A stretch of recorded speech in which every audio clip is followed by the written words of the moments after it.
Howdy, roamers. Adam here, and thanks very much for stopping by for another episode of the Right to Roam podcast. I wanted to take a quick moment and thank everybody for the outpouring of love and support for our previous episode, which was actually our 100th episode. It says number 70 because that's the number of long forms we've done. The other 30 have all been lowdowns, those short, informative, quick hitters. But number 100 overall, we greatly appreciate the support. We greatly appreciate the likes, the shares, the ratings, the reviews, and would just ask if you find this one that we've got for you this week to your liking, hit that 5-star rating, throw down a few kind words, or share it with a like-minded individual. This week's episode finds us in Boise still with Clay Hayes. If you're not familiar with Clay Hayes, check out his YouTube channel. It's just Clay Hayes Hunter, I believe. If I'm wrong on that, Clay, I apologize profusely. Everything from bow building, primitive woodsman skills. There's some gear reviews in there. Just a lot of cool, classic living life stuff. Clay's our guest for episode 71. We sat down in the Go Hunt booth. Those guys were kind enough to let us commandeer their space for the morning and actually the entire day. I think we squatted in their booth space the entire day. So thanks again to Trail, Brady, and Chris and everyone at Go Hunt for letting us do that. But we sat down and talked with Clay and covered a wide variety of topics. A little bit of Clay's wildlife biology past, some of his current undertakings in bow building and in bow building instruction, and then just what it kind of means to live a life fulfilled. He's got a great outlook on things. We thoroughly enjoyed the conversation and are glad to bring it to you. Last thing before we turn you over to the episode, if you haven't already, check out our Patreon page if you want to keep things moving in the direction you feel that we're moving. Check us out there, www.patreon.com/R2RPOD, if you feel so inclined. So, without any further ado, episode number 71 with the one and only Clay Hayes.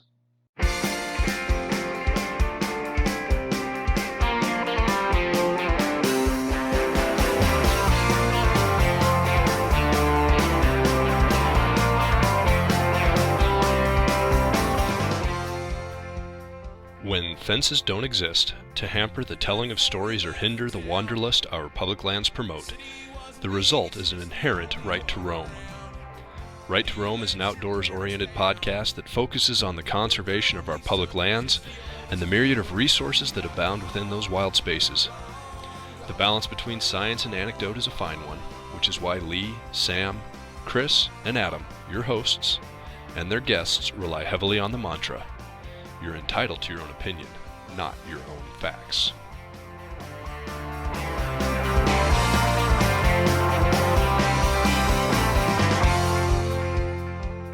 When you're doing a scientific study like that, you're never able to capture everything. There's always things that there's always things that are happening and that make a difference that you're just not able to capture. Yeah, exactly. You could have the world, but you lost it in some shithole playing rock and roll guitar.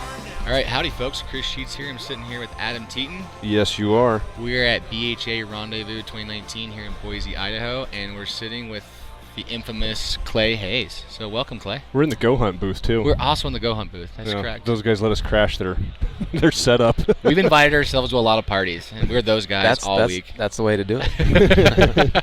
Or you never party. So we want to talk with Clay a little bit about a bunch of different stuff today. Right? So Clay, why don't you bring us in? Let's start with who you are, Clay. Who you are, what you're about, what's your ethos? So my name's Clay Hayes. I grew up down in the deep South when it was the deep South. It's kind of being infiltrated by northeastern folks. Yeah. But when I was down there, I always wanted to be in the West. I always felt like I was born 200 years too late and 2,000 miles too far east. I can relate to that. Yeah.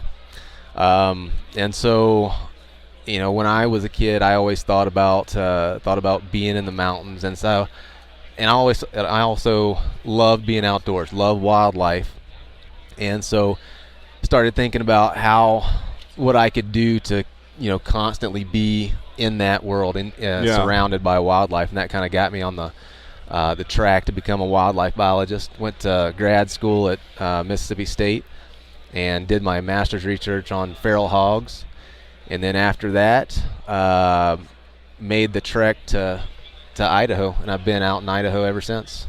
Yeah, and you haven't half-assed it either, Clay. I mean, like that whole being born 20 years too late. Like, you've really committed, man. Yeah. And for one, I'm jealous.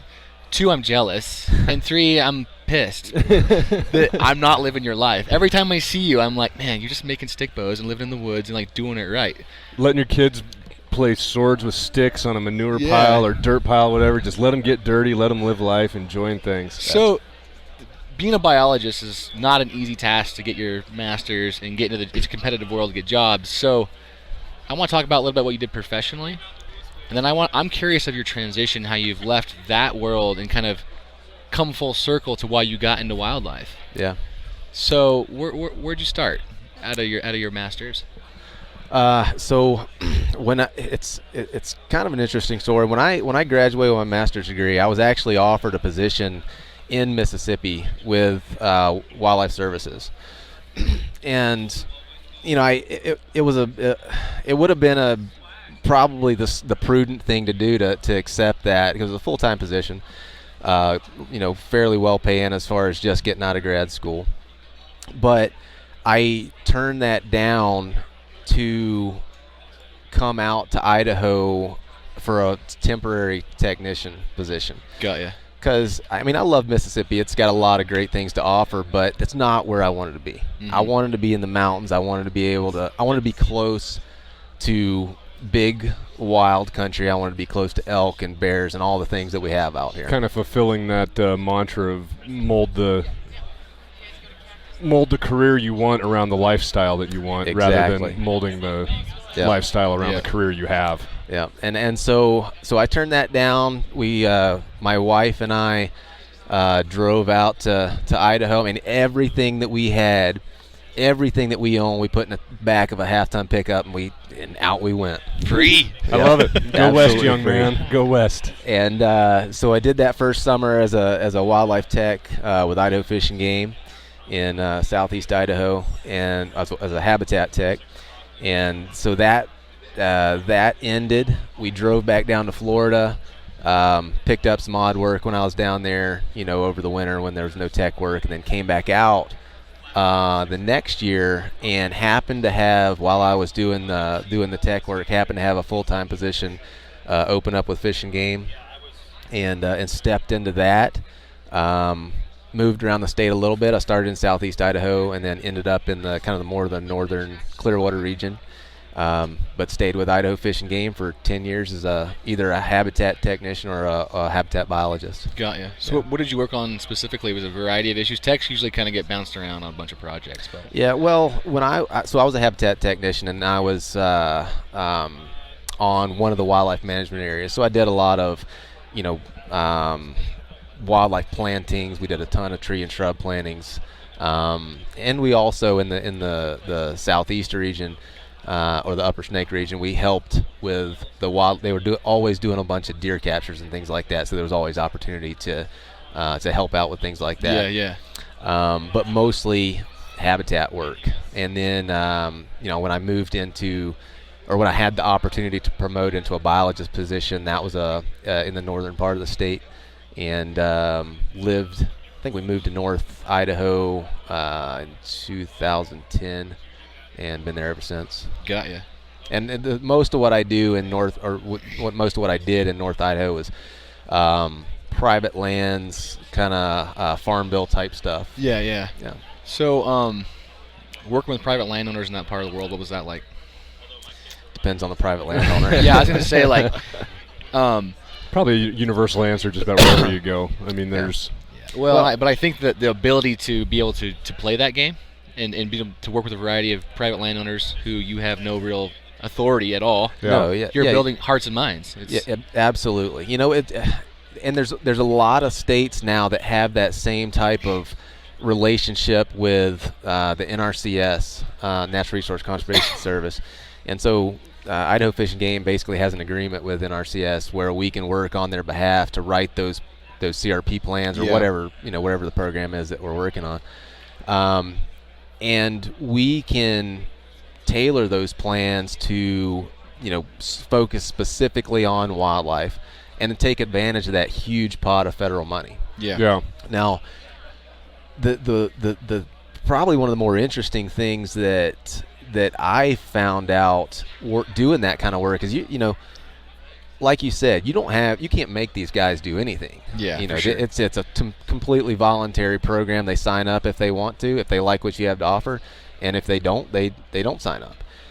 But like from an outside perspective, from a wildlife perspective, a lot of the stuff that you see in agricultural landscapes, you're like, what are they? Why are they doing that? What are they thinking? Exactly. Like, spraying every square inch of field. The monoculture emphasis.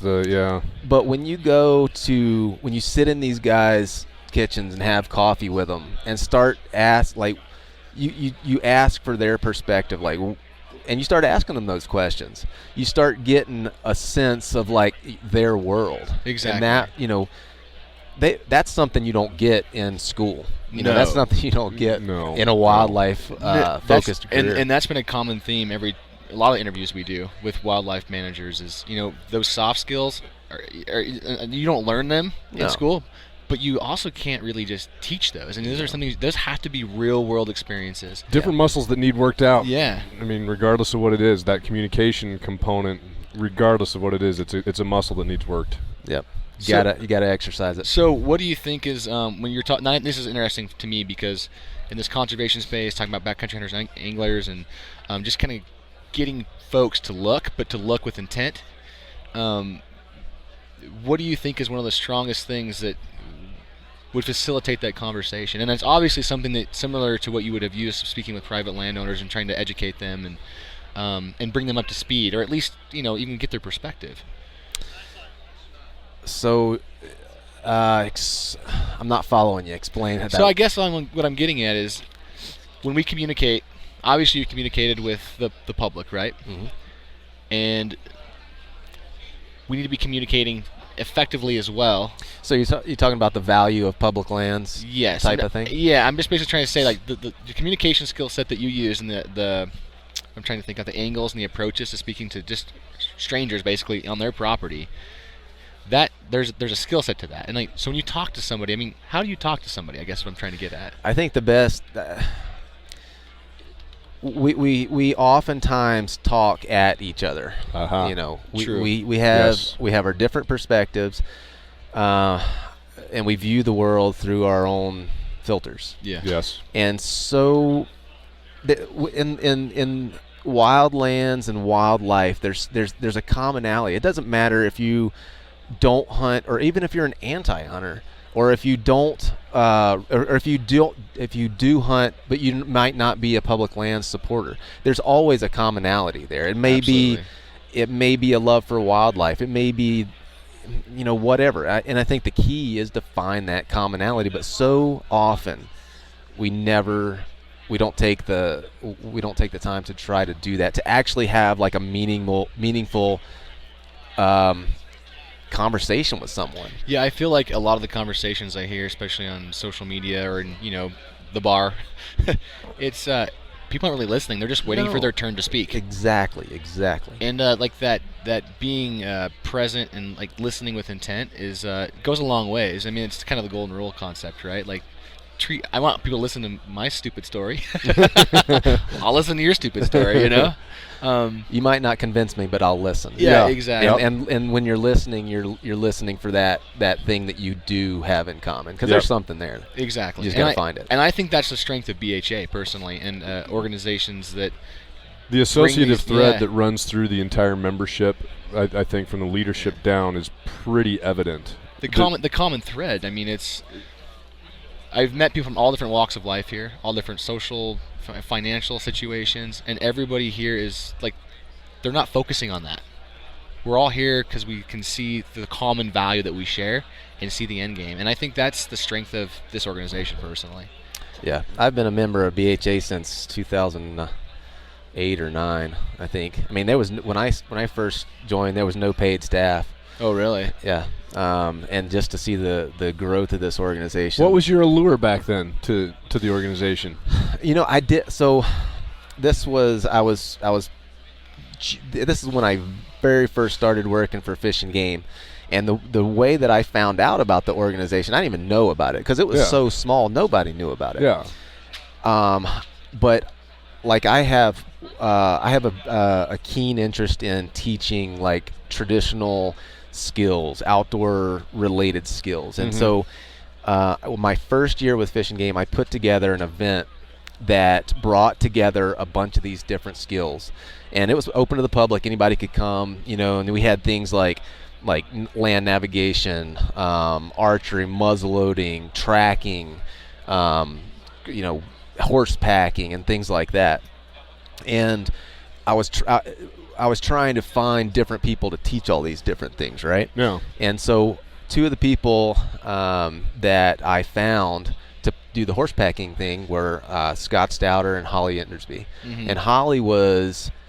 They were both BHA members. Holly was, I think at the time, she was like the interim director or something like that. Got ya.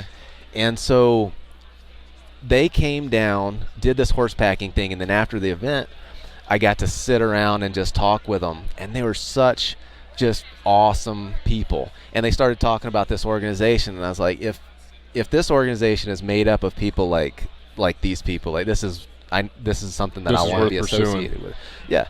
And, I signed up, and I've been a member ever since. And I was on the Idaho board for a number of years. But, with the recent changes in what I'm doing for a living, in traveling all over, I didn't really have the time to commit to that anymore. Yeah, I think that when I very first heard about BHA, I saw a bumper sticker at a trailhead, and it said, just use the quads God gave you. And instantly I was like, shit, yeah. Who are these people, And I was a member the next day. It's a super unique organization, and it's awesome. It's an organization that's not afraid to rock the boat where so many are, Yeah, and I think not just rock the boat, but rock the boat with intent and with an educated, opinion. Yes. And that's everything. No, an a opinion strategic for the approach sake of to it, not just to cause waves, not just to make waves, but to have there's a rhyme behind the reason, or reason behind the rhyme, rather. So, let's jump back into your wildlife profession. I've got pig questions. We have deer questions. It's fun talking to other biologists because I think a lot of us get into wildlife for the same reasons, and I think it's a good thing to note that most wildlife biologists and/or wildlife managers are the exact same as you. We just decided to go get a job in this and dedicate our lives to it and not make any money. That goes back to that associative thread. Yeah, exactly. And I guess what I'm getting at is like managers hunt, they fish at the same trailheads that you are. If a shitty decision goes down because of politics through the DNR or whatever it may be, that affects you just as likely. And I think that talking to folks that are biologists who also hunt, I like getting their perspective on having a formal training in wildlife biology and management and ecology, and how that shaped you as an outdoorsman. How has that shaped you as an outdoorsman, and how has that maybe increased your efficacy in the field? Because you're not coming off an uneven platform. I don't feel you're playing a little insider baseball when you're a professional in that. It's seriously, as someone who's not, you're playing some insider. You guys have a leg up with that professional background that John and Jane Q. Public, the average hunter, doesn't.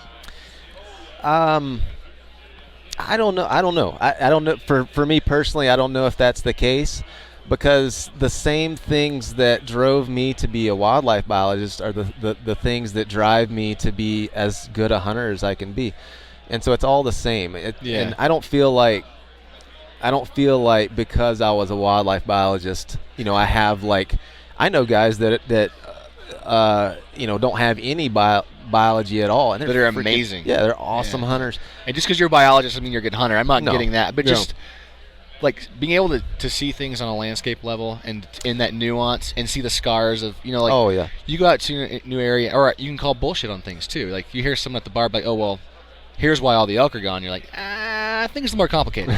Yeah, You know, I've had that conversation. yeah, but I Haven't think we all? that's fresh. I think for someone who hunts, it's a fresh perspective to a lot of those folks to see a biologist who hunts, who has a more nuanced perspective. That is, I think there's a perspective that a lot of managers are just they don't hunt. They have no desire to be out there. They want to save every elk. They want to save every wolf, whatever it may be, and like that's just not the case. No, so I worked for Idaho Fish and Game for 10 years, and there are by and large, those guys and gals that work there are people that get out and enjoy the resource, and then there are a lot of hardcore hunters and anglers in that organization. Yeah. So I'm gonna keep shifting gears here. I want to talk about elk hunting a little bit. We were talking about this is a really interesting thing, and I think it plays into what BHA is in wilderness and maybe the lack of drive within sportsmen to maybe push the limits of their own physicality. Let's talk a little bit about some Starkey research. Okay. Do you want to bring us into that and kind of what you know and your perspectives? And well, you guys, yeah, absolutely. So you guys probably know just as much as I do, but anybody that's really looked into elk research has come across Starkey. Yes. Yep. It's been there for a long time, and they've pumped out some pretty interesting research over the years. But they have a very unique situation where they have pretty tight control over what's going on there. So they have a part of the Starkey forest that's in high fence, yep. and they have different. It's all crossed fence. So they can manipulate the density of elk. They know how many hunters are in there. They know how many hunters are in certain zones, and then a lot of times they'll have these guys are toting around GPS. Yeah. So they know where they're at, and they know where the elk are at. Yeah. And so it opens up the opportunity to look at some pretty interesting things as far as the types of areas that elk hang out in and the types of areas that resource selection by elk hunters hang out in. Exactly. And just in talking with some of the researchers, I don't think this data is like written up and published yet, but just in talking with some of the researchers, there's a pretty stark difference in where elk hunters hang out and where elk hang out. Yeah. And it's pretty clear when you look at the maps. Yeah. So everybody that's into elk hunting knows that elk are pretty sensitive to disturbance. Yeah. And they will when the rifle season starts, they're going to find areas that they're not disturbed, and oftentimes that's far from a road. Yep. You look at the data and you look at the maps, and hunters, on the other hand, are selecting for areas that are close to roads. And so I felt like when I first heard or saw that, I thought it was very comical. Yeah. And it's not to dog on rifle hunters at all, but there was a difference, if I recall correctly, and I could be misquoting this, but if I recall correctly, there was a difference in archers versus rifle hunters. Yeah, whereas I can see that. The rifle during the rifle season, they were much more likely to be in that road corridor, whereas the archers tended to spread out a little bit more and actually get back into where the elk were, which makes total sense because, your opportunities to shoot an elk with a bow with an ATV right there is pretty limited. Yep. Yeah. And just even line of sight, I'm assuming, obviously this is all anecdote, but when you're a rifle hunter, you're looking for those areas where you can see farther. Yep. Shoot farther. Where as a bow, you got to be kind of in the shit, and the elk may not be in the same shit you're in, but like you're selecting for an area that makes you a more effective predator. Yeah. But elk are onto that too, because they obviously get predated upon as well. In those tight forests. So. And it's there's some other research that they give like management recommendations for security areas and like how far from a road those security areas need to be, and it's all when you're doing a scientific study like that, you're never able to capture everything. There's always things that there's always things that are happening that make a difference that you're just not able to capture. Yeah, exactly. And so they look for major trends, and one of those trends is you need to have some areas that are so far from an open road. But you get in some other areas, and I think it's so dependent on the topography, like how broken the topography is, what the cover is. Like in those open landscapes in southeast Idaho, you spook a herd of elk there, and they might run for 3 miles. Yeah. Whereas in North Idaho, you spook a herd of elk, and they might run 300 yards.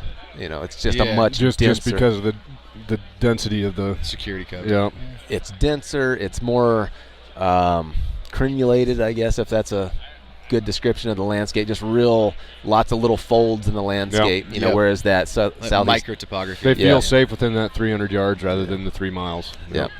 And there, you can't make a rifle shot more than 50 yards most of the time in North Idaho unless you're sitting over a clear I'm sure cut. the feeling as a hunter is just as depressing, though, watching them go 300 yards away like it is when they go 6 miles. You watch a herd of elk top over a ridge so far away that you just... Yeah, you watch them go 10 feet in North Idaho and they're gone. Yep. Yeah, I mean, we were talking about something similar the other day. I was on a hunt in northern Wyoming, and I grew up in a part of the state where it's all wilderness. It's all roadless. That's just how I grew up hunting, packing stock. But you move, and your wallet's tight. Like, you hunt wherever you can afford to drive to or draw a tag. So I hunted a unit in northern Wyoming, and it had way higher road density than I had ever hunted. And I was instantly pissed. Like, I was seeing elk, but it wasn't my style of hunt. Yep.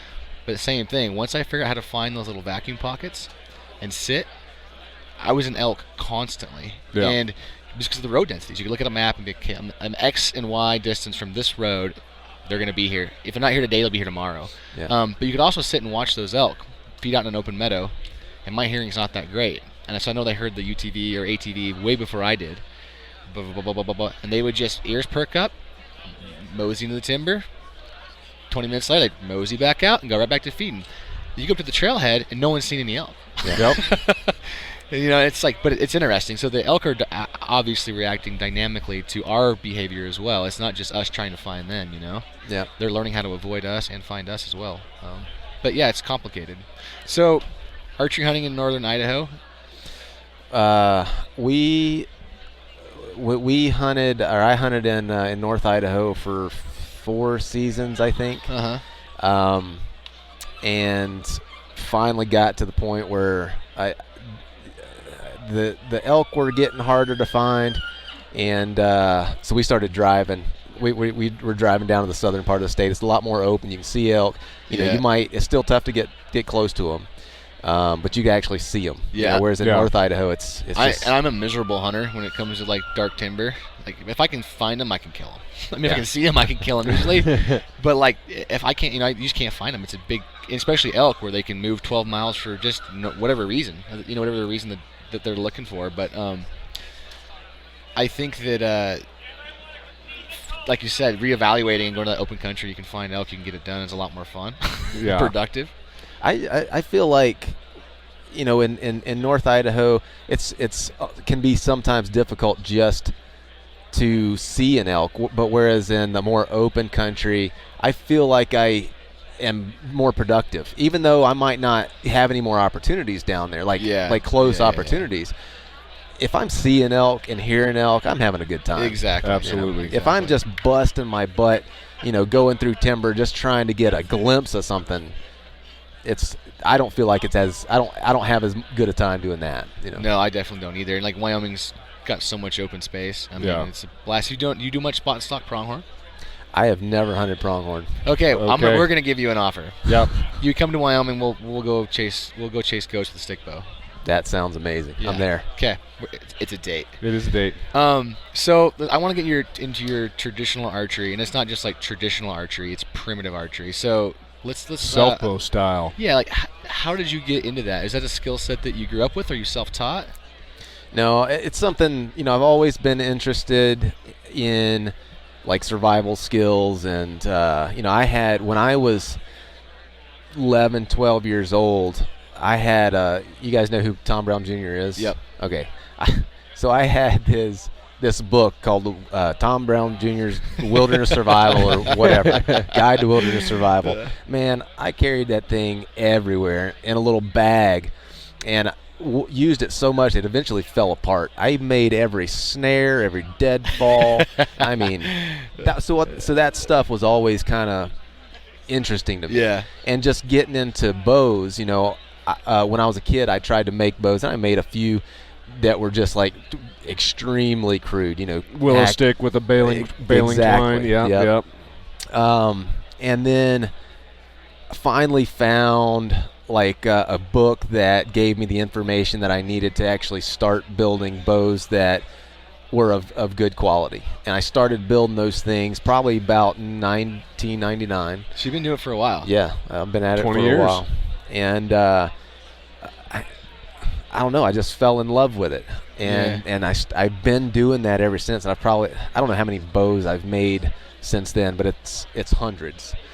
The recent one that you just completed, the sinew-backed recurve that you said got to the I don't know what you ended up getting on a poundage for pull on that thing. Yeah, so that bow... but you were pretty candid that it was more than you really were comfortable with. Oh, yeah. Yeah, absolutely. So that was a little Osage recurve. And when I finished the bow... before I sinew back... Sinew's a lot of work. You got to process the sinew, which takes... It's just a lot of work. And so what I like to do is build the bow, shoot it, make sure I like it before I sinew back it. And this particular bow was pulling like 52 pounds at 28 inches or something. I can't remember what I drew it to. And I put a bunch of sinew on it, back sinew from an elk. And I put more sinew on it than I normally do just to see what would happen. And the cool thing about sinew is when it dries, so you put it on there wet, when it dries, it shrinks longitudinally. Yep. And so it takes this bow and draws it into a back set, and that itself adds weight. Yeah. But the thing, I can't even draw it now. I'm gonna have to take the weight back down. I estimated the weight at I can't remember 78 pounds or something like that at 28 inches, which is way too much. Silly. Yeah, it's too much for most folks to shoot well, at least. Like barbarian style. I could shoot it, but I'd have to draw it with my feet. So I guess all of us traditional hunt on the podcast, and I started with no one in my family archery hunted. Got a compound. My dad bought me a little filly, broke it, sold it, bought my first compound. Did that for years, and then I went whitetail hunting with Lee. And I watched him whiff like 2 does, and I was just like, dude, how hard can this be? So I'm gonna buy one. This is me being competitive at prick. And it's hard, but but you said there's something that got under my skin instantaneously with shooting a stick bow. I have never taken an animal with a primitive weapon. I mean, to me, there's a difference, right? I mean, a modern foam core, reflex, deflex longbow is not what you're making. Yeah, a stick. A stick. A stick. An engineered stick, though. But well-engineered but it's stick. totally doable. I mean, people have been killing critters with sticks for thousands of years.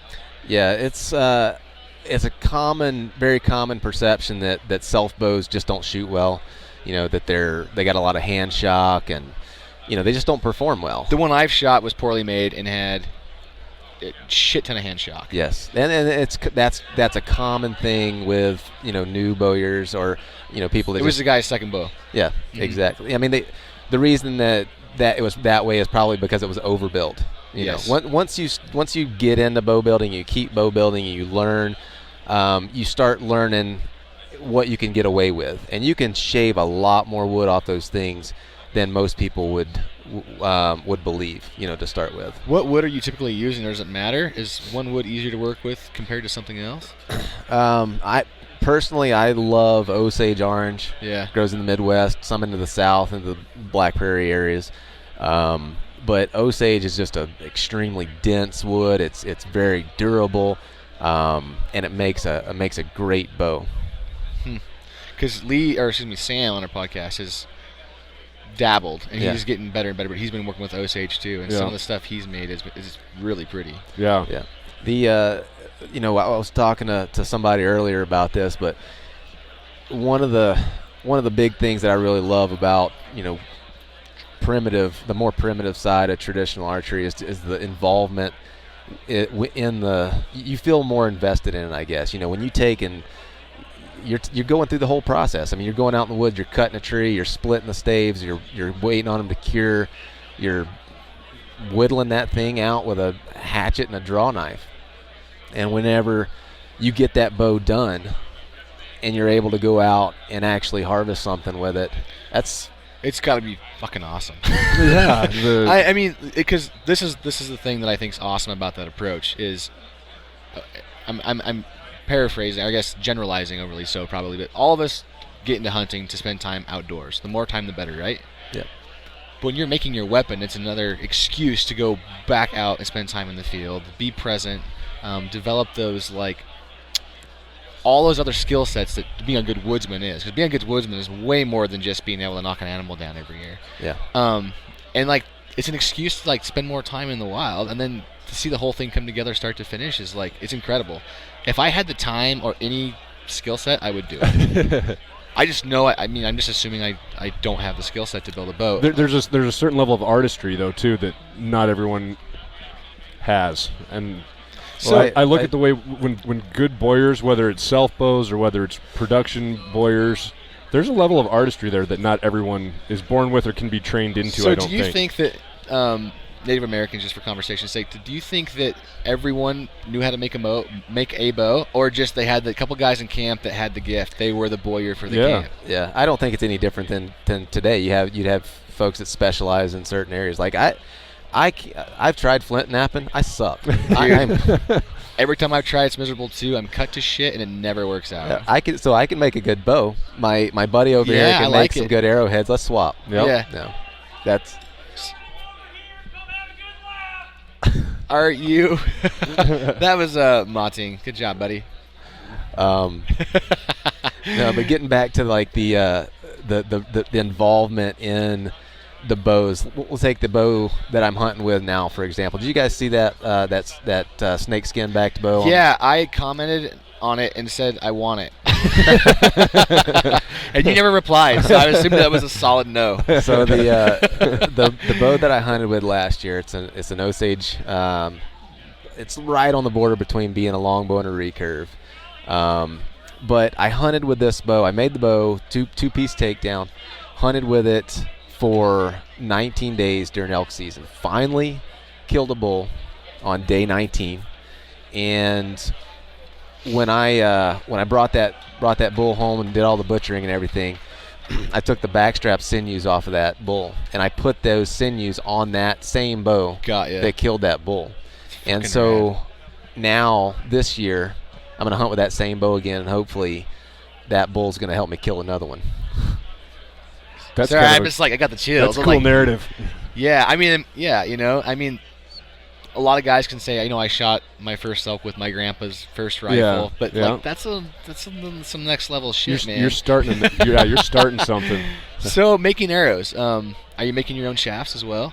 I have made my own shafts. I don't do it anymore, and I may do it again in the future, but I just buy shafts now. Is it pretty labor intensive as well? It's very labor intensive, and the thing with making shafts is you get to get a group of them that are spined right and matched.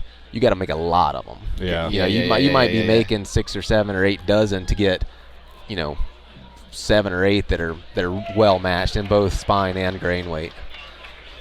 Yeah, because I know I've shot a few wood arrows and it's the same thing. That's why they're cheap, because you have to shoot a shit ton to get a good balanced set, And I never understood why archers used to number their arrows. Mm-hmm. It's because number 3 shoots the best. That's my arrow, because they're all so unique. It's a different, Well, if you take the time to really go through there and match them, I mean, you can get wood arrows so that they're every bit as accurate as a carbon. Yeah, it just takes you can't just grab a bunch. There's not that reproductive guarantee. But there's also the other complexity of shooting a traditional and primitive bow compared to shooting a compound is. No. You can also be a variable. Yep. Absolutely. And that's what I learned. That's you're often the variable. Yeah, exactly. Anytime you blame your stick, you're done. Just go home, because it's definitely you. Yeah. And that happens so often. We're tinkerers. That's what we do, right? Yeah. And so I've over tinkered numerous times. You go right back to the exact same setup. There's nothing wrong with your bow. Yeah, exactly. If you're spraying arrows all over the place, it's not the bow. Okay, so I want to. Speaking of shooting bows poorly, let's talk about aiming techniques. And there's a lot of. I've only been shooting trad for about 5 years now, and there's a lot of nomenclature that gets thrown around. Different schools of thought. I want to talk about your schools of thought on aiming techniques and styles, and when to use what. Okay. So I've been shooting a stick bow for a long time. And when I first started, there was very little online. You couldn't just get on there and like go to YouTube and see some guy teaching you how to build a bow or how to shoot a bow. Now you can. Now you can. It's you. And so I relied a lot on just what guys were doing at the time at 3D shoots, what I was reading in traditional bow hunter magazine, things like that. And everything was purely instinctive. And the way that they described it was throwing a baseball. Yeah. That's the classic definition of instinctive shooting. You don't aim a baseball, you just pick something out. Rear back and fire, rock and fire. Yep. Sam says the same thing. And so I was like, all right, I can kind of hit halfway decent throwing a baseball. So that's the approach that I took for shooting a stick bow, and did that for a long time. Did that for probably 10 years. And I would have days when I was, I couldn't miss. Have days when I was amazing, made some great shots. And then I'd have other days where I couldn't hit, like you take a hay bale, a 2x3 or 2x4. Small square. Yeah, small square bale. I couldn't hit the damn thing at 20 yards. Yeah. And, the problem that I had was when I would have those bad shots, or when I would have those I'd go pull my arrows and shoot 3 arrows and they'd be in a 2-foot circle. I didn't know what I did. Yeah, you can't reverse engineer it. No, you can't break it. You can't break instinctive shooting down, at least not in the way that I was approaching it. Well, and a lot of those old guys too, there's a lot of emphasis now on like proper back tension and and all that. But a lot of the old timers I was first learning, same thing. I started picking up trad bow. You go to the local archery club and you found an old guy who shoots trad and you start learning. But a lot of those guys are also snap shooting.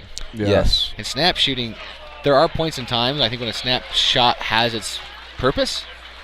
It's another tool in the toolbox. I mean, you're caught tight in some timber and you can't get full back, or you're just ground thumping a grouse at 5 yards. I get it. But shooting bow birds. Yeah. That's the only time for snap shooting, man. But and so I got frustrated with it, with instinctive shooting. I was never able to develop, like I could see guys like good shots, and I can usually pick something up and figure it out and do pretty good with it, especially with something with my hands. And I was frustrated because I couldn't reach that level of consistency that I could see other guys shooting with. And so I started looking for different ways of shooting my bow that would allow me to reach that level of consistency. And I was never able to find that with instinctive, so I started looking for aiming methods. And basically what I settled on was a type of gap shooting, which really isn't gap shooting once you figure it out. Are you shooting 3 under, or are you shooting split? I'm shooting. Well, I started shooting when I first started shooting. I was shooting split because that's what everybody else was doing. Exactly. And once I started aiming, I started shooting 3 under. Yeah. And just to get that arrow a little closer under my eye, makes it a little bit easier. But so the way that I shoot now, I put a lot of emphasis on proper form, good back tension, expanding, all that good stuff. But the way that I aim is really no different than the way someone would shoot a compound bow. Really? I don't have a peep sight, I don't have a pin sight on my bow, but I have 2 things that perform the same functions. Exactly. That's a solid anchor and the tip of my arrow. Yeah, that's your mechanical consistency, is the tip of your arrow. Yeah. Yes, exactly. And so I draw back, hit my anchor, make sure I'm settled into my good back tension, and I use my arrow tip as a sight pin. And you back up far enough from the target, and you'll eventually you'll raise up enough so that find your point on distance, where you can draw back and put the point on what you want to hit, and that's where the arrow goes. So I still shoot a modified instinctive technique. I don't snap shoot back tension, but the reason I haven't gone to 3 under and like true gap shooting or string walking is that like having to judge yardage on the fly is part of my game rather than just being like the baseball approach, right? If you're stumping all day, you can hit your buddy with a baseball or you're playing catch, but that's why I haven't been able to make that commitment personally. So you're worried about. I hate thinking. I don't even want to know how far the shot was. Okay. I just want to trust my ability to shoot. And I don't think about yardage at all. I see. Okay, let me back up. So when I pick up a new bow and new arrows that I'm not familiar with, then I'll think about my gap. I'll think about my yardage. Got ya. Because I'm still figuring out that trajectory, right? I don't know where my point on is. I don't know what my gap is at 20 yards. But once you shoot a bow enough and you get familiar with it, all of that stuff becomes instinctive. So if I'm shooting at something that's, that sign with the helicopter over there, 8 yards, 7 yards, whatever, I'm not thinking, okay, my gap is 8 inches at this distance. No, I'm just throwing up, putting my, getting the sight picture that is right for that distance and shooting. Mm-hmm. And the same if it's 30 yards. Now, if I'm getting beyond my point on distance and out there a little bit, then I start thinking a little bit more about, if I'm shooting at a 3D elk target at 40 yards or 50 yards, I'm going to be up just below his backbone, See, and that's what this is the reason I was so attracted to traditional archery was the simplicity of it, right? And I still have this, I'm wrong. I know I'm wrong. So, but to think about all that, the gap shooting and all that, it's like, I don't want to complicate it. Like, I want this to be like a somewhere, something that I'm in the state of flow. And that's why I just haven't been able to commit. But it sounds like it's possible just through time and consistency, your brain will start doing the geometry. Yeah, I don't think about my gap at all. I don't think about my distances at all. The only thing that I really do that I notice my arrow tip is my left and right. Mm. And on an elk, I can put my tip right behind that guy's leg, and I know that it's going to raise up. I know my arrow is going to hit behind his shoulder where it needs to. And so it really, when you boil it right down, the way that I shoot, when you boil it right down to its fundamentals, it's really not any different than the guy that claims to be shooting instinctively, like purely instinctively, because he's getting that same sight picture that I'm doing. He may not be consciously aware of where his tip is, but he's got that same sight picture. Exactly. Now, if you just took a different method to get to the same place, basically. Exactly, and people get so hung up on that, and I cannot understand. It doesn't matter, man. It doesn't matter.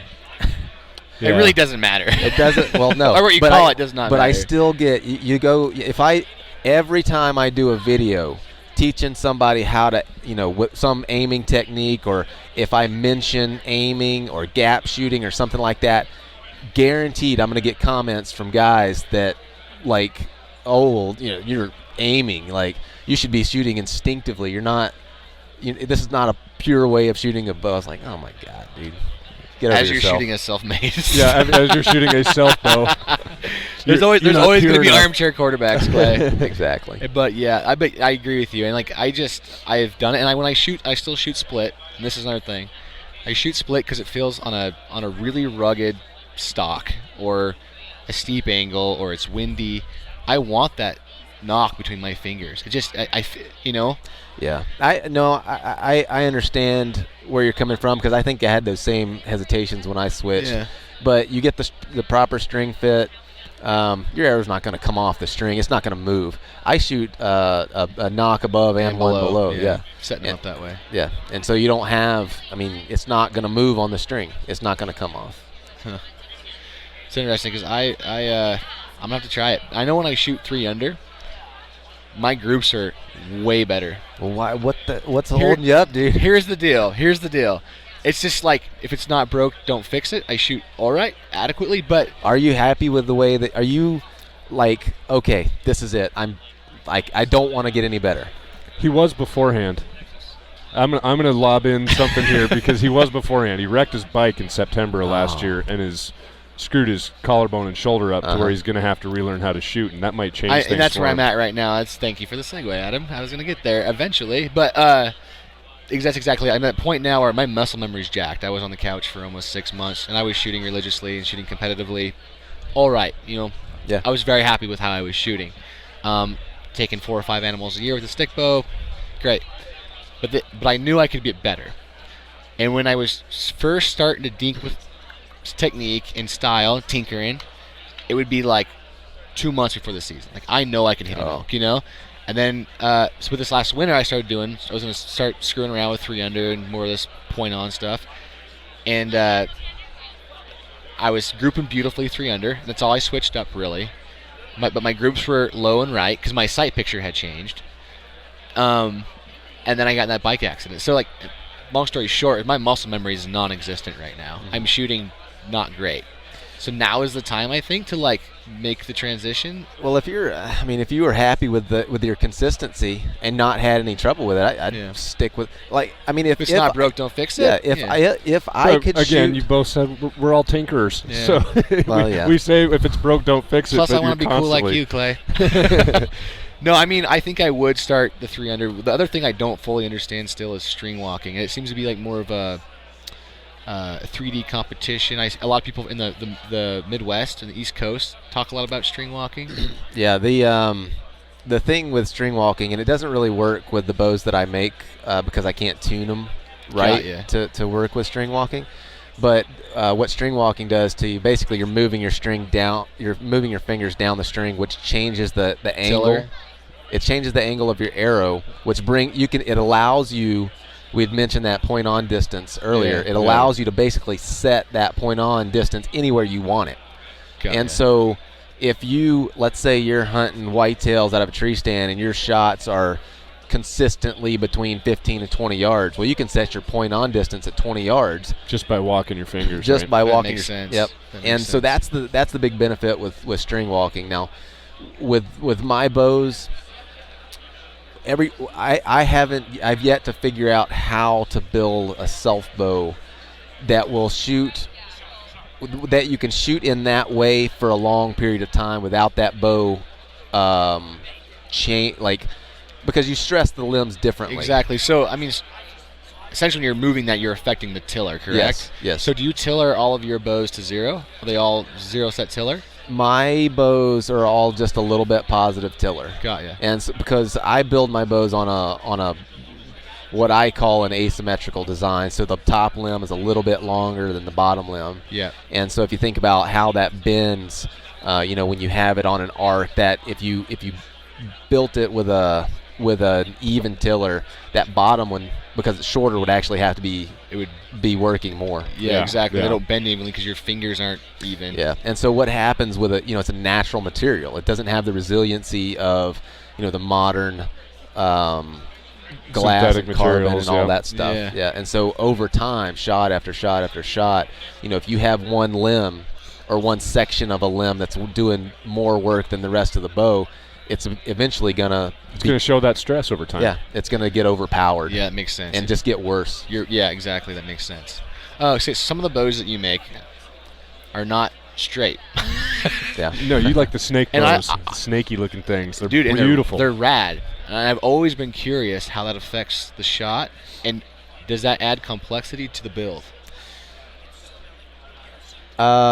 It does add complexity to it, but not. I mean, it's not. It's a snaky stave doesn't. It's not any harder really to build like a good bow out of a snaky stave. You just have to follow the grain.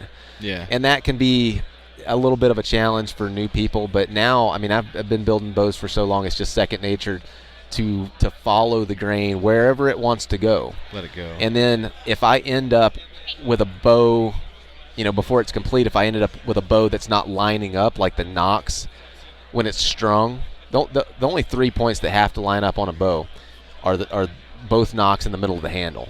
You got those three things. Yeah. It doesn't matter what the limb does between the handle and the nock. It can have all sorts of weird, Interesting. weird things. That's kind of. It doesn't affect the shot at all. Are they louder when they shoot just because there's more surface area? No, I mean they're like. It's like, I don't know. You wave a pencil through the air, or you wave a tennis racket. A tennis or a bent straw. It makes more noise. It's not. There's no more if you take the surface area on the back of the bow, there's no more surface area on a snaky bow than a straight limbed bow. It's got that same taper.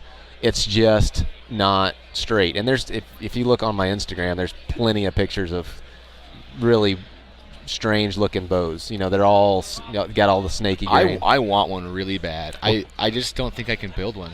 Do you sell bows? If someone was to ask you to build a bow for money, would you do it, or do you do it? That teaches you how to make it. They would have to pay me a lot of money. No, I don't sell bows. I do. I do bow building classes. So okay.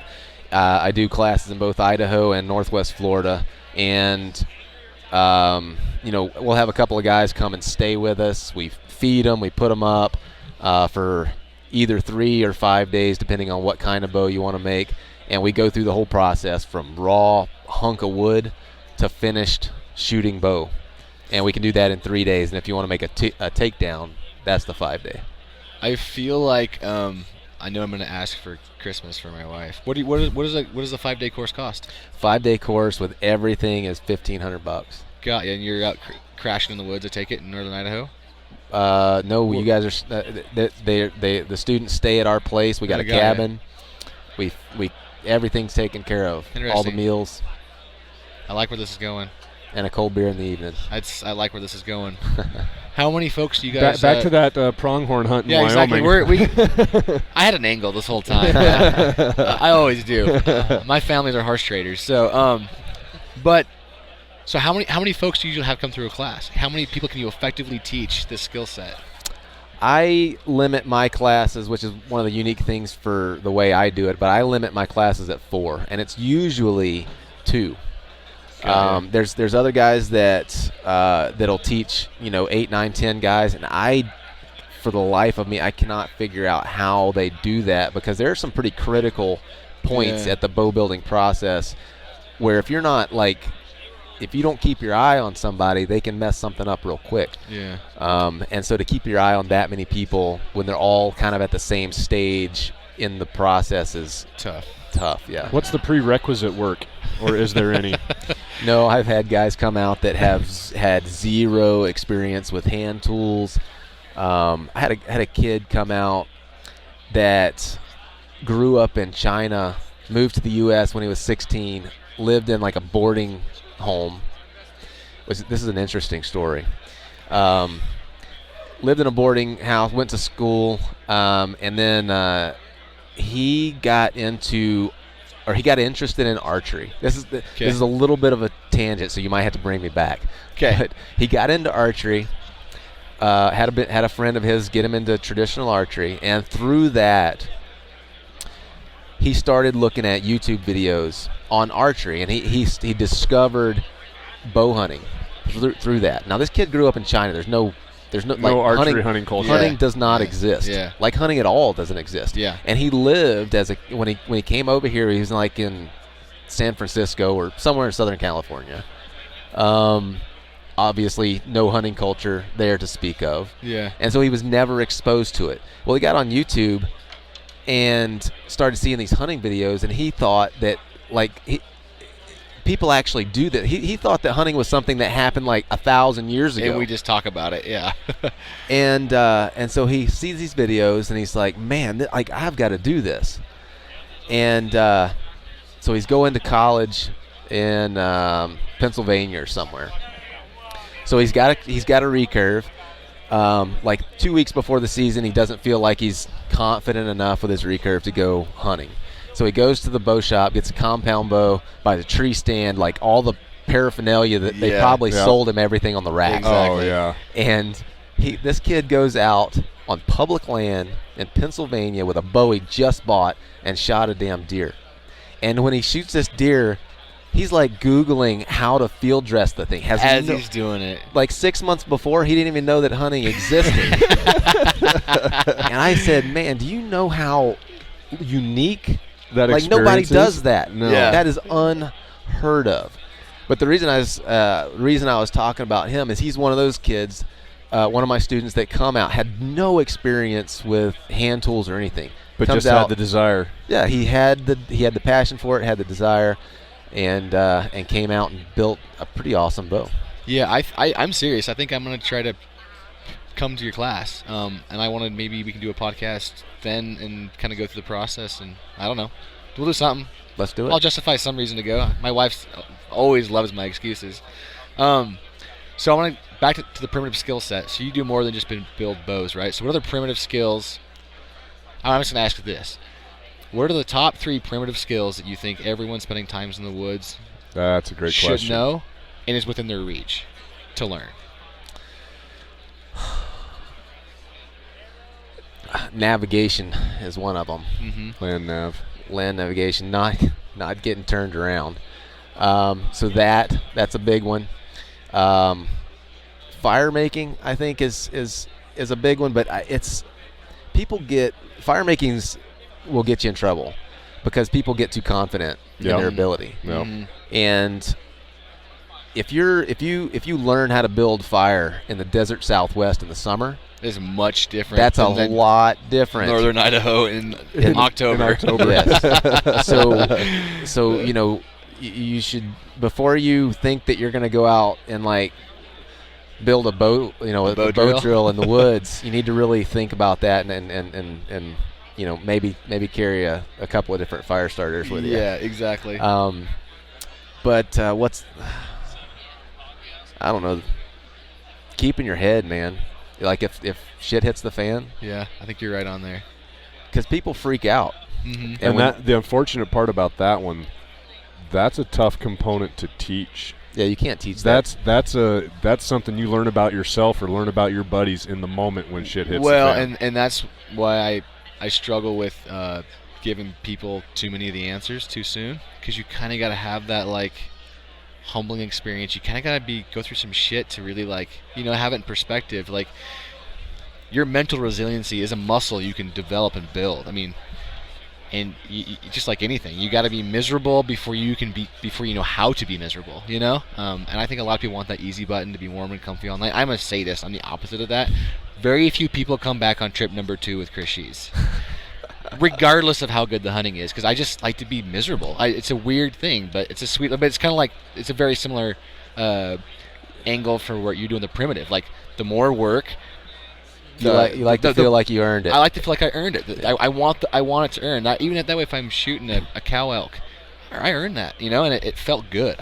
There was some personal growth. There was some. I mean, that's what I'm after always. But you'd mentioned comfort earlier. Comfort is a relative. That is relative. It's relative to your experience. Absolutely. Relative to your experience and relative to your expectation. Because some people's expectation of comfort is entirely different. Yeah. Yeah, I read a book by Mark Devine. He's a former Navy SEAL, and he talks about mental resiliency, and it's very, very similar in how you can train that. And I think it's something we should all learn. But the knowledge thing, I think that we're here at BHA Rendezvous. There's a lot of great companies here that are giving back to conservation, and I fully support that. But if you're only relying on gear, you need to step back and reevaluate some things. The most valuable tool you'll have is knowledge, and it weighs nothing, and and it can be free. So I think that's a really important thing, like you said. I mean, it's learn. That brings up an interesting point, though, relying on gear, because it's so easy to do. With all of the things, with the GPS. Yeah, back to the navigation thing. If you're walking around looking at your where you are relative to your screen and where other landmarks are on your screen, and something happens, you pick your head up out of that and look around. You have no freaking clue where you're at. And exactly. And I think that when you're staring at a screen on GPS, for example, navigating all day on Onyx, which is a great program, it's done a lot of good work, but if you're staring at that and relying on that, you're not paying attention to that landscape level stuff. It's a huge component of your situational awareness. The owl that nest goes out on the window. the owl nest on the dry creek bed was where we turned off. And you're the peak, and that peak's beautiful this time of day. You never would have even looked up to stare at that peak. But there's so many skills now that are so easy to atrophy because you're relying Atrophy, on those exactly. things. Exactly. And like just a basic knife sharpening. Yeah. My God, you wouldn't believe how many This guy. hunters could not sharpen guy. a knife. I am that way. It's never as good as it should be. What- I've actually We got to work on that. the first video I watched of you was you honing a blade, and I was like, "Yep, I got a ways to go." Like, I mean, and I carry the scalpel knives, any Yeah. The variety, Havalons, Havalon, they're all Outdoor over, Edge. right? Because I can do it. I got a scalpel, and I have no problem. I'll break a whole elk down with 2 blades. You Do know, you carry another knife as well? I carry one other knife. I have a really nice Cutco that's bright orange handle, so I don't lose it. And I keep it. I send it back, and they sharpen it for me. Uh-huh. And then it does the heavy lifting when I need it to. You know, taking the head off or getting through a set of the hide on the back of a bull after they've been rutting. You know, it's heavy hide, that type of a thing. Or if I got to pry a little bit, but I use it as little as possible so I can maintain that edge for a whole hunting season. Mm-hmm. So let's talk about sharpening. The show notes on this one are going to be ridiculous. just so you're aware, the trails that we have covered. So we're probably coming up on an hour here. Yeah. Adam. So we'll let you get out of here, Clay. We really appreciate your time. This is a cheesy question, but I think it says a lot about a person. I want to know your why for hunting. What's your why? Oh, Big, hairy, audacious. my why. The My BHAG. why is because I'm a hunter.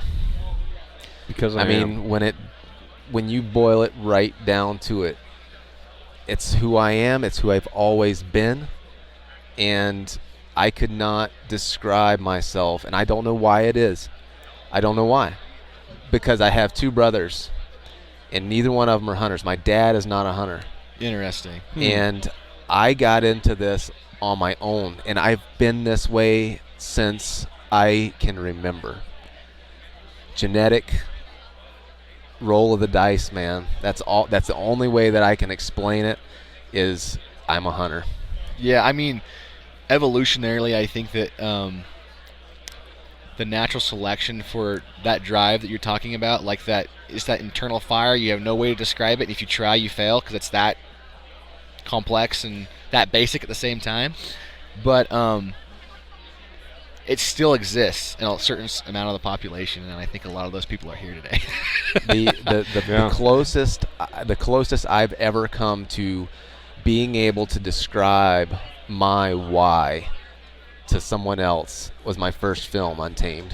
Yeah, which is beautiful, by the way. Yeah, Thank you. that was a good film. Anybody that wants to know me and why I do what I do should watch that. Yeah, that was my first introduction And to you. my as well. my conclusion was that I couldn't explain it.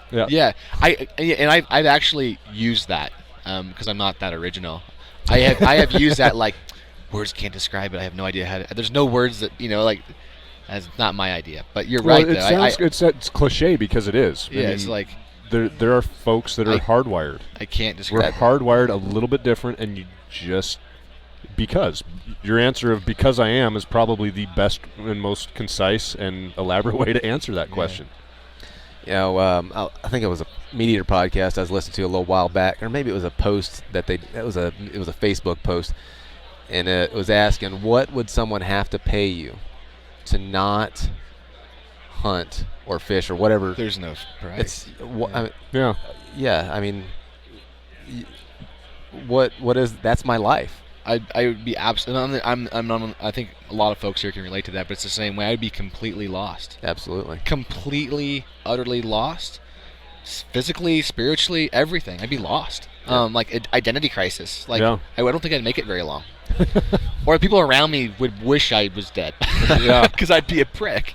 Yeah. But I think that's super succinct and right on. All right.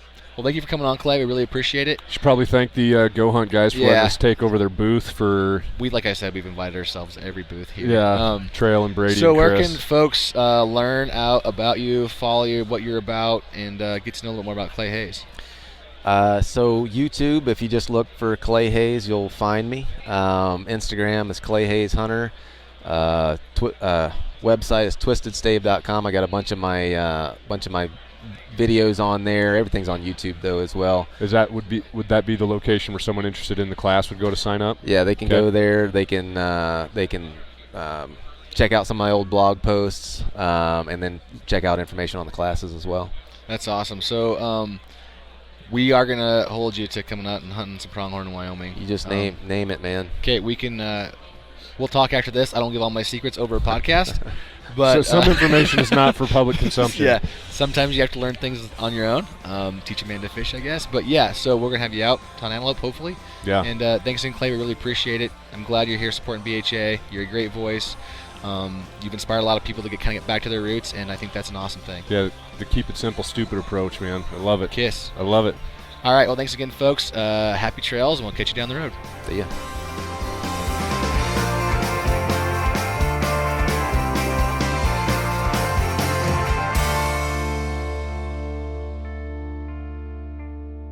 Thanks for listening. Watch your top knot.